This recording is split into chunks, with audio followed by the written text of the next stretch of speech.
पता नहीं कोई सूरज कुमार नाम का आदमी है, बिना मतलब उसने मेरी बीवी पे केस किया है। बड़े पाप की औलाद है, लेकिन मुझे इस पे इंक्वायरी चाहिए जल्द से जल्द। चलो सिमो, अपना ख्याल रखना तो ठीक है।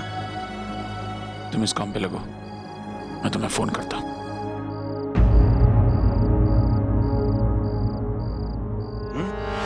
वॉचमैन, कुर्सी गर्म करने को रखा है। ये कोई भी 2.5 पौड़ी के गुंडे मेरी सोसाइटी में घुसाएंगे, आने देगा तू उनको? साहब मुझे लगा आपके रिश्तेदार हैं साहब। तू तय करेगा मेरे रिश्ते में कौन है और कौन नहीं। आइंदा ये आदमी मुझे मेरी सोसाइटी में दिखाना, साले तू तो नौकरी से गया, निकाल इसको बाहर। साहब आप जाओ यहाँ से साहब, मेरी नौकरी जाएगी। ओए, मैं तेरी नौकरी ना रहने नहीं दूंगी। तू एक बार और यहाँ आया, समझा? और भाई ये क्या लगा रखा है? हाँ, वो कोई क्रिमिनल नहीं है, वो मेरे पति है।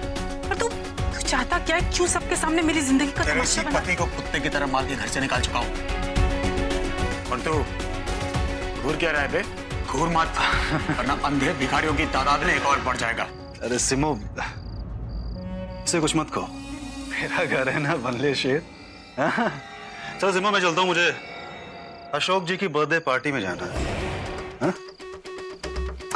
अरे ये जो रमन कुमार भल्ला की धौंस देता है ना, बाहर वालों के सामने इसकी चूं तक नहीं निकलती।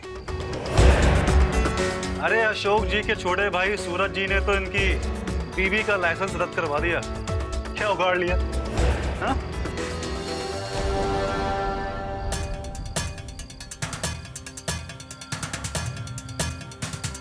क्या कहा तूने? वो कमीना अशोक का भाई। तुम मुझसे क्या पूछ रहे हैं? मैं तो बाहर वाला हूं ना। देख, तुझसे पूछ रहा हूँ, उतना जवाब दे, समझा? सिमी, जा रहा हूं मैं। उधर अशोक खन्ना और सूरज जी मेरा इंतजार कर रहे होंगे पार्टी में। अब तो वही घर वाले हैं ना। साले तेरी, भाई तू मेरे साथ ठीक नहीं ना कर रहा। तेरा तो मैं मुंह तोड़ दूंगा। घर में जा।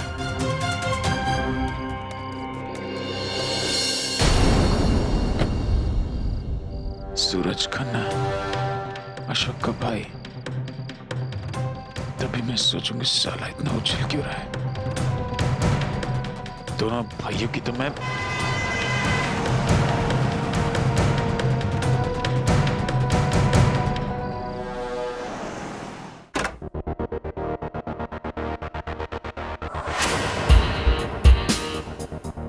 मुझे पहले ही मालूम था यार, 6 फुट 2 इंच। तेरा सिर्फ साइज बड़ा है, कलेजा बहुत छोटा है। अकेले आने का दम नहीं था तो अपनी पूरी टोली को ले आया। हो, तेरी मुंह भोली गर्लफ्रेंड भी आई है। कम से कम अपना पल्लू तो दे दो, कि कहीं ना कहीं अपना मुंह तो छुपा पाए। मुंह मुझे नहीं रमन, तुझे और तेरी बीवी को छुपाना पड़ेगा। किस किस्म का ढीठ है तू यार? तेरे प्लान्स तेरी तरह घटिया होते हैं जो कभी काम नहीं करते। अपने मुंह की खाता है and then you come back for more. तेरी प्रॉब्लम क्या है? हा? देखिए सर, बेहतर होगा कि आप बैठ के बात करें। मैं यहाँ बैठने नहीं आया हूँ। मुझे मेरी बीवी का डॉक्टर्स लाइसेंस रीइश्यू करवाना है, दैट्स इट। देखिए मिस्टर रमन, हमने डॉक्टर इशिता के केस पर गौर किया है और मैं ये बता दूं कि आप बहुत लकी हैं। मिस्टर सूरज ये केस वापस लेना चाहते हैं। क्यों? छोटे मियाँ की अकल ठिकाने आ गई? और उनकी एक शर्त है, अगर आप वो मानोगे तो। शर्त?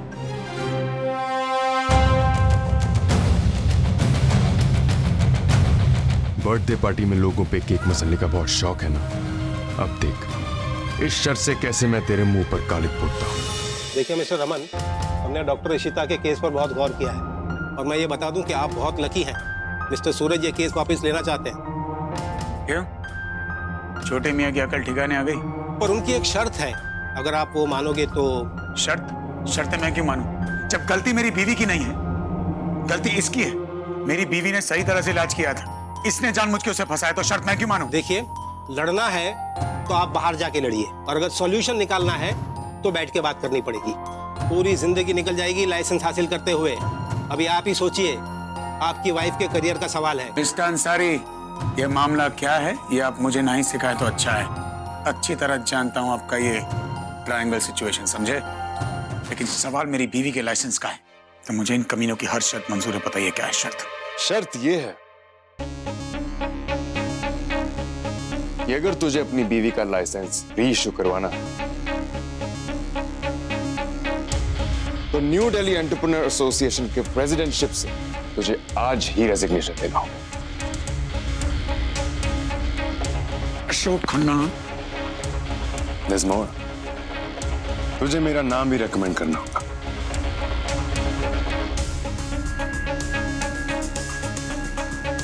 गलती मेरी, मैं भूल जाता हूँ।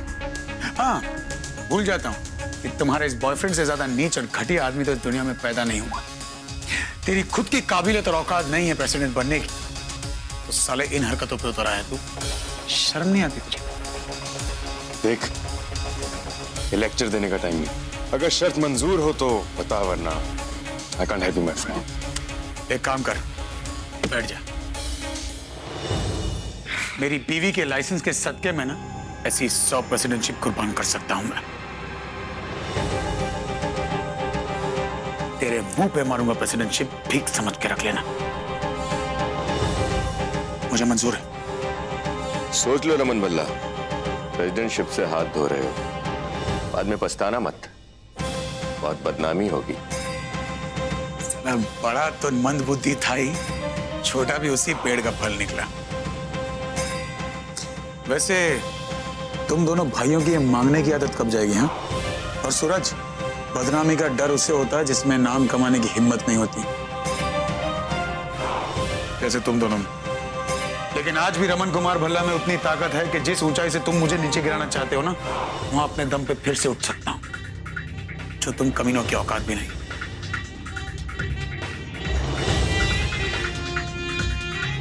लेकिन इसकी क्या गारंटी मिस्टर अंसारी कि मेरे रिजाइन करने के बाद ये कमीने अपने वर्ड से मुकरेंगे नहीं?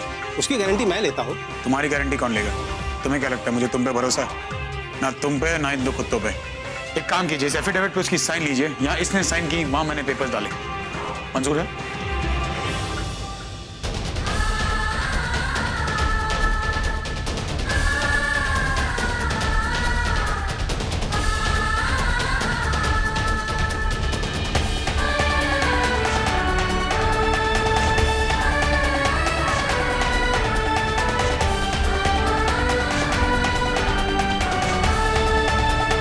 मिस्टर अंसारी, 2 दिन अगर मेरी बीवी का लाइसेंस भी इशू नहीं हुआ तो इस पूरी टोली का जो हाल मैं करूंगा तूने कभी अपने सपने में नहीं सोचा होगा।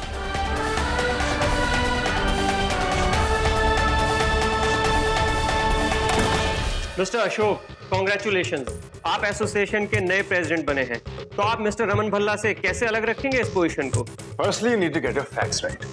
ये पोजीशन रमन भल्ला जैसे आदमी के लिए बनी नहीं जी। ये पोजीशन बनी है हमारे जैसे बिजनेसमैन के, जो कैलिबर रखते हैं बड़ी बड़ी बिजनेस डील्स करने का, और जिनके पास एक्सपीरियंस है मैन पावर को संभालने का। तो आप कहना चाहते हैं कि वो इस पोजीशन के लिए फिट ही नहीं थे, तो फिर उन्हें प्रेसिडेंट क्यों बनाया गया? देखिए, बिजनेस में हर तरह की डील्स होती हैं, कुछ सही, कुछ गलत, और हर चीज का आंसर तो दिया जा नहीं सकता।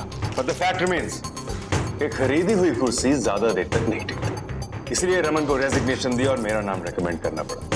सो you need to welcome the new president of New Delhi Entrepreneur Association. That is me, Ashok Khanna. What? Raman जीजू ने प्रेसिडेंटशिप से रिजाइन कर दी, लेकिन क्यों?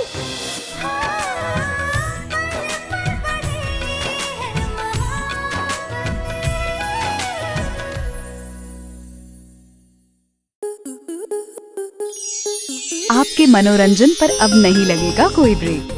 स्टार प्लस के बेहतरीन शोज देखने के लिए लाइक, शेयर और सब्सक्राइब करें स्टार प्लस यूट्यूब पेज को।